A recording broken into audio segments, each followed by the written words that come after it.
ගස්වල අතු කපනවා. ගස්වල අතු කපනවා. දැමිලි බොනවා. බල්ලෝ නාවනවා. කොල්ලෝ සෙට් කරනවා. මිරිස් කල් කොටනවා. ඉරමනතල පීරි ගන්නවා. ගෑනුන්ගේ හැට්ට කට්ට ගන්නවා. ඉරමනතල පීරි ගන්නවා. ගස්වල අතු කපනවා. දැමිලි බොනවා. ගස්වල අතු කපනවා. ගෑනුන්ගේ හැට්ට කට්ට ගන්නවා. සාරි කට්ට ගන්නවා. මහත්තයා කවුද? ඇයි මොකද? මහත්තයා මොකුත් කපා ගන්න මොකුත් තියනවද? කපා ගන්න තියෙනවා මගේ රැවුල. ඔය ඉතින් මූ රැවුල කැපුවොත් තමයි තට්ටයගේ කොණ්ඩේ තියෙන එකක්. මොකද කිව්වේ? නෑ මහත්තයා කපා ගන්න මොකුත් තියනවා ගස්වල අතු. ගස්වල අතු කපනවා. අතු. තමුසේ නියම වෙලාවටයි තියා. මේ බලනකො අපේ මේ ගේ ඉස්සර මේ තියෙන කැන්ද ගහේ මේ අර වහලෙට බර වෙලා තියෙන අතු දෙකක් ඔය උස අතු දෙක මේ දෙක පොඩ්ඩක් කපා ගන්න ඕනේ. මේ කැන්ද ගහේ? ඔව්. අපරාධනේ මහත්තයෝ මේ කැන්ද ගහේ අතු කපන්නේ. ඇයි? අපෝ මේ කැන්ද කොළ ටිකක් කඩාගත්තා නම් මේ හැලප ටිකක් කඩාගන්න පුළුවන්. නෝනා නැද්ද ගෙදර? ඇයි හැල පාච්චුවර තියලා හදාගෙන හැලප ටිකක් නෝනාගේ. මේ දැන් තමුසේ ආවේ ඇල පහදන්නද එහෙම නැත්නම් ගස්වල අතු කපන්න? අතු කපන්න. එහෙනම් ඔය උසම අතු දෙක කපලා දානවා. ඔය වහලට බර වෙලා තියෙන. අර උසම? ඔව්. ඒ තරම් උස ඉනිමගක් තියෙනවද? අච්චර උස ඉනිමග? ඔව්. එච්චර උස ඉනිමන් කොහෙද ඔය තියෙන්නේ? එහෙනම් ඉතින් ඒක කපන්න බෑ. අර පල්ලෙහා තියෙන අතු ටික කපන්න මගේ උතර තියෙන ටික ක්‍රෝටන් ගස් ටික කපලා දෙන්න. තමුසේගේ උතර තියෙන අතු ටික ඉතින් මටත් කපා ගත්තා. ඒකනේ තමුසේ මොකටද කපන්නේ? ඉතින් කපාංකෝ මේ තියෙන්නේ බොරෝ. පොරෝට බණක්ද? පොරෝට බණ. නයින මඩ මේ පොරෝ. හොඳ පොරෝ. 50ද පොරෝට බණ. මේ දැන් තමුසෙට බැරි නම් ඇයි ඕවා කියන්නේ? තමුසේ දැන් කිව්වේ ගස්වල අතු කපනවා තැඹිලි බානවා කියලා එම් කිව්වේ. ඔව් තැඹිලි බානවා කිව්වේ. ඇයි දැන් කිව්වේ කෑ? බොරු කතා කියන්නේ මහත්තයා මම තැඹිලි බානවා කිව්වේ නෑ. එහෙනම් මොකද කිව්වේ? මං කිව්වේ තැඹිලි බොනවා කිව්වේ. ඒ කියන්නේ අපි බාලා තිබ්බොත් තමුසේ බොනවා. ඔව්. ඒ කියන්නේ තමුසේ තැඹිලි ගාකට නැගලා තැඹිලි වල්ලක්වත් බා ගන්න බෑයිද? වල්ලක් කතා කරනවා මහත්තයා ඉන්නකෝ. මේ අතු තියෙන ගහකට නගින්න බැරුව මං කොහොමද තැඹිලි ගහකට නගින්නේ? ඉතින් ඔය මොකටද තමුසේ බැරි වැඩ කියන්නේ එහෙනම්? බැරි වැඩ කියන්නේ ගස්වල අතු කපනවා, බල්ලෝ නාවනවා, කොල්ලෝ බය කරනවා. මොකද්ද ඔය කොල්ල බය කරනවා කියන්නේ? කොල්ලෝ බය කරනවා කියන්නේ මහත්තයා මේකයි ඔය ගෙවල් වල ඉන්නවනේ මැරෑටි කොල්ලෝ පොඩි එව්. ඔය කන්නේ බොන්නේ නැති එව්. උන්ව බය කරනවා. ඔව්. කොහොමද මේ බය කරන්නේ මට කියන්න නිකන් විස්තර කරලා පොඩ්ඩක් කියන්න. බය ගන්න මේමයි. දැන් ඔන්න මම දවසක් යනකොට අම්මා කෙනෙක් බත් පිඟාන අතේ තියාගෙන. ඔව්. ගේට්ටුව ගාව බලන් ඉන්නවා. මැරෑටි කොල්ලා ඉන්නවා මෙතන. පොඩි එකා. බත් කන්නේ. බත් කන්නේ. මං එයා මොකද කියලා. කොල්ලා බත් කන්නේ නැහැ. මං කව ඉන්න මං බය වෙන්න එපා මං බය කරලා දෙන්නම්. හරි. මං ගියා ළඟට. ඔව්. පුතා අම්මා අතේ දින බට්ටිය කන්න මගේ පැටියෝ කිව්වා. බෑ ගෑවා.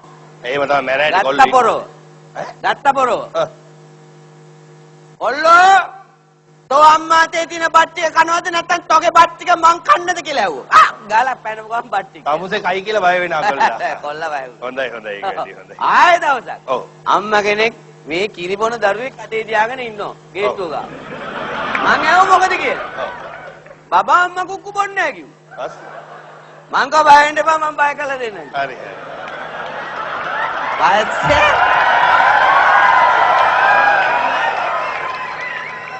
පස්සේ මොකද උනේ?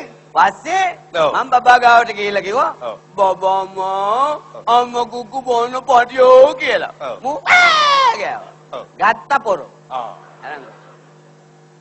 තෝගේ අම්මා කුක්කු තෝ බොනවද නැත්නම් තෝගේ අම්මගේ කුක්කු මම බොන්නද? කියලා මං කට අදාළ තැනට ලං කළා. ඔව්. තාර් ගාලා කනට වැදුනා. ළමයා පයින් ගහන්න ඇති. නෑ බබාලා තාත්තා ළඟ ඉඳලා. හරි දැන් මෙහෙමයි. අපේ ගෙදර නම් ඉතින් එහෙම බය කරන්න කොල්ලෝ නෑ. ඒක නිසා අල්ලපු ගෙදර පැත්තට යන්නකො බලන්න කොහේ හරි මේ පැත්තේ මොකද කරන්නේ එපා මහත්තයා අපි තමාරුවෙන් ජීවත් වෙන මිනිස්සු මහත්තයලා විතර කොතන ඇඳලා කරලා ඉරි ෂර්ට් එක අහගෙන හිටියම හරිද? එන ගහනනේ මහත්තයෝ. මොකක්? අපි ජීවත් වෙන්නේ අපිට මොකක් හරි දෙන්නකො මහත්තයෝ. ඉතින් තමුසෙට දෙන්න වැඩක් නැත්තම් මම මොකද්ද දෙන්නේ? නෝනා ගල කොටමුද? මිරිස් ගල කොටමුද? කොටන්න මිරිස් ගල තියෙන්නේ බෑ ඔයි. එහෙනම් මහත්තයා තලේ පීරි ගමු. මගේ තලේ? ඉරමන තලේ. නෑ තලේ මොට්ට වෙලා නෑ තාම. මාත්‍යා මොට්ට වෙලා නැහැ කිව්වේ ඉරමල තලයේද මේ මාත්‍යා තලේ? තල දෙකම මොට්ට වෙලා නෑ. කියන්නත් බෑනේ මේකගේ තට්ටේ පැහැදිලා තියෙන විදිහට. තලේ මොට්ට නැහැ කිය. මේ තමුසේ මේ අනුන්ගේ තල මොට් පීරි ගගා මුවත්තිය තියෙන්නේ තමුසේගේ තලේ මුවත් තියා ගන්නවකෝ. වැඩක් නැහැ මාත්‍යා. ඇයි?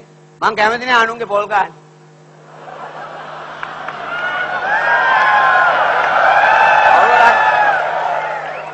ඒ මොකද ඒ අනුන්ගේ පොල් ගන්න කැමති නෑ කියන්නේ? පවුල රට ගියානේ.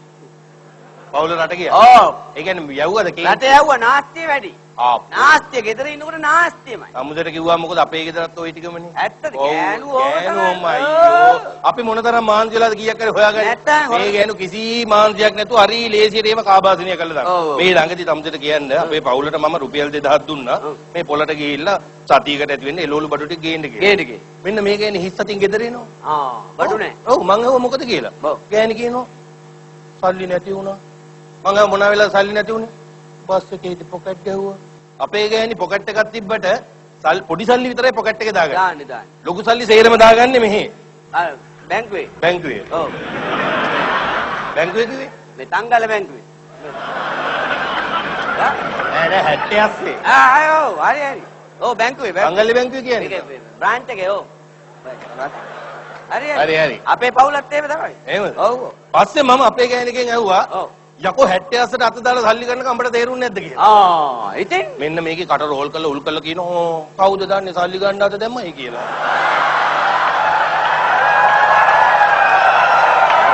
ඔන්න බලන්න ගෑනුන්ගේ හැටි. ඔව්. දැන් රට කියන්නේ කොහෙද ගියේ රට? මැද පෙරදිග. මැද පෙරදිග කියන්නේ හවුස්මේට් වැඩකට යන්නේ නෑ. එහෙනම් මවුස්මේට්. මවුස්මේට් කියන්නේ මීයෝ අල්ලන්න. අරාබි? අප්පා. එහෙ මීයෝ ඉන්නවද ඔය? අප්පා අරාබියේ තරම් තඩි මීයෝ නැහැලු කොහෙවත්. පවුල කිව්වේ. කවුද කිව්වේ? පවුල. ඒ කොහොමද අරාබි මොකටද කොහෙද ඉන්නේ මීයෝ? දැන් මීයෝ එනවනේ රට ඉදි කන්නේ. රටින් දිගස් වලට? රට ඉදි ගස් වලට මීයෝ එනවා. එතකොට පවුලේ මොකද කරන්නේ? පවුලගේ කතරෙන් අල්ලනවා. මීයෝ අල්ලනවා. දැන් අප්පා මම මීයෝ ගන්නට තමයි දැන් ගෙවන්නේ. ඇත්තද? ඔව්. කොහොමද දැන් මේ මීයෝ අල්ලන මොකක් හරි එහෙ ගිහලා කෝස් එකක් කළාද? නෑ කෝස් එක මම මෙහෙන් කළා ඇති. හරි.